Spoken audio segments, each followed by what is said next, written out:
It has been the key to unlocking a room that has been so dark for so long, and it's beaten down so many people. I have opened that door just a little bit, and I've let a little light into that room, into a room of the country that we wanted in the 60s, that it wasn't just the end of war, that it was the end of materialism and consumerism. It was an era when you would judge people for who they were and their character. And you know, that was how you were going to be rich in life. If you had a lot of friends, and you had a lot of lovers, and you had a big family, that was how we figured you're going to be rich. Well, I want to go back to that time. I want to go back to the time where you don't wear t-shirts where you say, the guy who has the most toys in the end wins. When those kind of t-shirts, they don't belong in our new society. In our new society, we're going to care for the weak. We're going to take everybody into our arms. We're going to end hunger, homelessness, despair. We're going to change America around. And we're going to do it all because of this war that has been sent to us.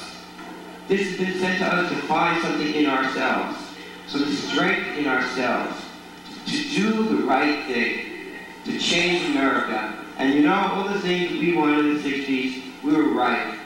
And I'm glad that I see young people here, that we have passed on the torch of hope, that this country will live up to the dream of Martin Luther King, Robert Kennedy, Harvey Milk, and me, myself, Dennis Peron. Hey, thank you very much.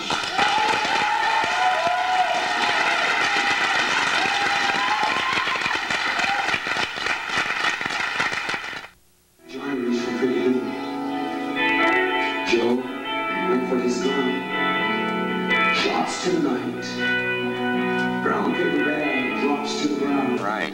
What you want me to say? Yeah. What's your... I'm Chuck. They call me Tallahassee McDowell. Came here from Tallahassee, Florida, of course. And where is it? I came out here to cultivate marijuana for medical purposes. In Florida, it's a really bad no-no. And we out here we've got the freedom that everybody has been searching for, seeking forever. When I hit California, I do a lot of traveling. When I hit California, I always feel so good, And now that a lot of other states have passed this medical marijuana law, I can go from way down close to New Mexico all the way to Alaska, and have my medical cannabis with me. And I think this is just wonderful. It's almost like freedom, for the first opportunity that we really get. Do you have some questions you want to ask? Sure. Do you feel that there is a direct correlation between both growing your own marijuana or having a caregiver grow it for someone with a disability or a need for the medical marijuana, and kind of a stimulation, human contact and a plant contact stimulation that actually helps to heal some of the things that are going on besides than just the medical marijuana? Do you feel that that's something else that's part of it? Absolutely. I feel like that all marijuana use is medical. I mean, even in a recreational sense, people do it because it makes them feel better. They're more at ease with the world and with their surroundings, and therefore they have lower blood pressure. They less stress on them, and that creates a better environment for everybody, more tolerance, and that breeds more tolerance, and then that makes it happy for everybody. Of course, I'm a pothead. How long have you been taking marijuana as a medical medicinal herb? Well, let me put it like this. I started using cannabinoids 27 years ago. It wasn't for any medicinal purposes. So I became acquainted with marijuana through being in the service. And I guess I grew to love it one way or the other. When I developed arthritis, I realized that the cannabis more than ever helped me cope with some of the things that everybody has to cope with in the world: pain, discomfort, and disease. And so it just made it great. My 16-year-old daughter came out this past summer and helped me do my own medical marijuana crop. And she had to go back to Florida where the laws are much more stringent. But she took photographic evidence of what she did so that we can push the envelope a little more.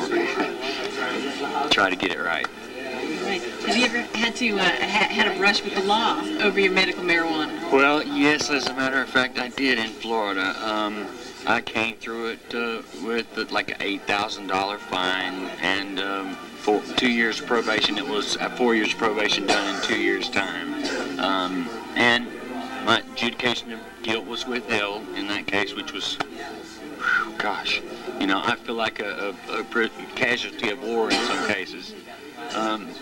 I was involved in the outdoor crop this year and was there when the DEA came down in their helicopters and whacked everything down. Man, let me tell you, that was a new experience. They didn't really treat us bad or anything, you know, but we lost our crop. That was a bummer. And why were you growing outdoors and where the DEA could actually just fly over and come in and chop down your crop?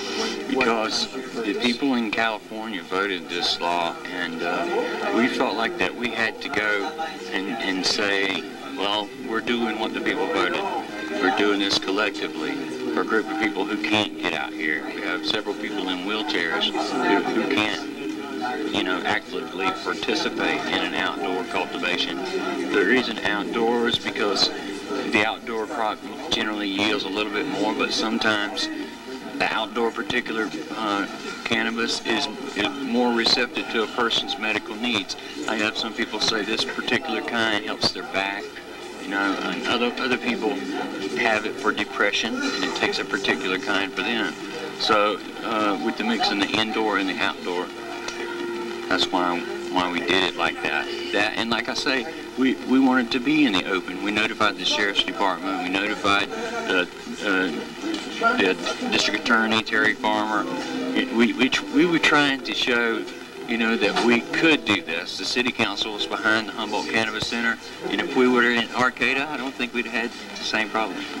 Do you find a split between the law enforcement locally and the law enforcement federally upon this issue?